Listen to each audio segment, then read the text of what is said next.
CM के निर्देश के बाद जिला प्रशासन एंटी माफिया कार्रवाई के लिए हुआ सख्त। आज कनाडिया रोड पर 2 रसूखदार लोगों के अवैध निर्माणों को ध्वस्त किया गया और दावा किया जा रहा है कि यह प्रदेश में सबसे बड़ी कार्रवाई है। पुलिस विभाग द्वारा संयुक्त रूप से अवैध निर्माण ध्वस्त करने की कार्रवाई को अंजाम दिया गया।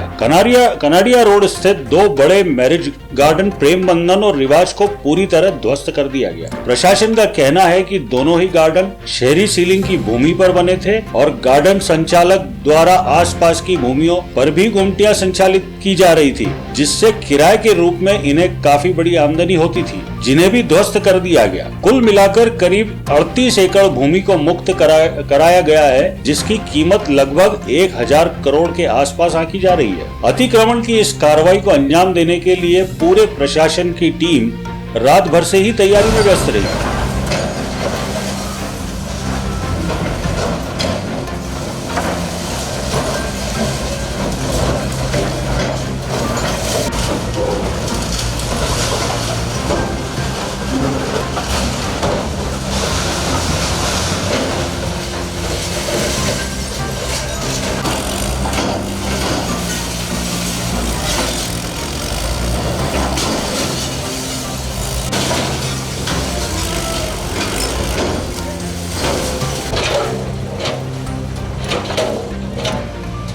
यह वही जगह है जहां पर पिछले साल एक ठेले वाले का पूरा ठेला पलटा दिया गया था और शहर में एक बड़ा विवाद भी खड़ा हो गया था, जिसके बाद कई जनप्रतिनिधियों ने ठेले वाले की काफी बड़ी आर्थिक सहायता भी करी थी। गार्डन संचालक का पुत्र भी तब विवादों में आ गया था जब उसने किसी होटल के कमरे में खुद का वीडियो, जिसमें वह 2000 की भारतीय मुद्रा को कमोड में बहाते हुए दिख रहा था।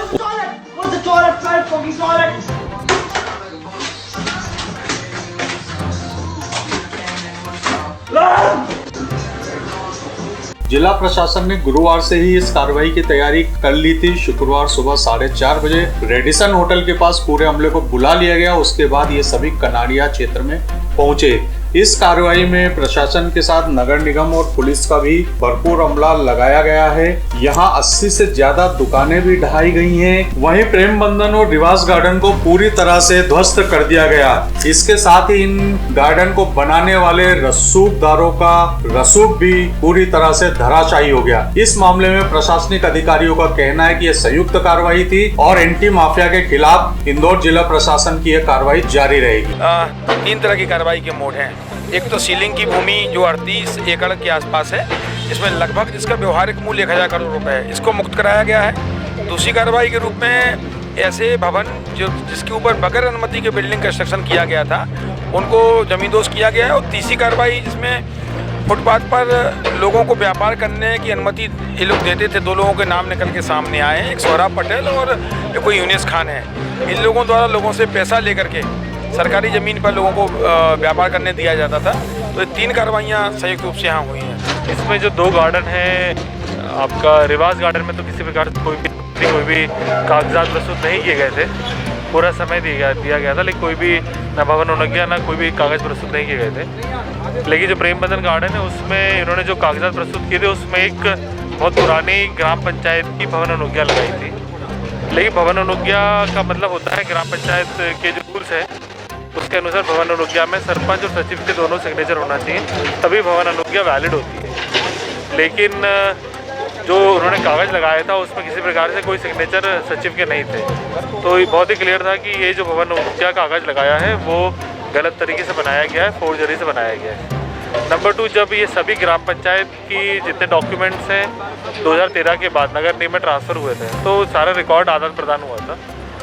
तो रिकॉर्ड जब प्रदान किया गया था उसका एक पूरा रजिस्टर संधारित है, जिसमें कौन कौन से रिकॉर्ड्स आए थे उसकी डिटेल्स है और सारे रिकॉर्ड हैं। ना तो उस आवक में उनका कोई रिकॉर्ड संधारित है, ना ही कोई हमारे पास रिकॉर्ड इस किसी प्रकार का भवन अनुज्ञा जो कि ग्राम पंचायत के द्वारा दी गई हो। तो दोनों ही स्थितियों से क्लियर होता है कि ये जो भवन अनुज्ञा कागज़ लगाया गया था वो पूरी तरीके से गलत था और अवैध तरीके से बनाया गया था। चूँकि ये एक गलत तरीके से पेश किया गया था, उसके आधार पर उन्होंने बिल्डिंग बनाई और जो गलत तरीके से सालों दर सालों उस बिल्डिंग को बनाकर उन्होंने आर्थिक लाभ अर्जित किया। ये पूरी तरीके से FIR की श्रेणी में आता है। 420 का प्रकरण बनता है। इसके अंतर्गत हमारे द्वारा जो आवेदक थे वो और जो तत्कालीन सरपंच है उनके अगेंस्ट में FIR की जा रही है।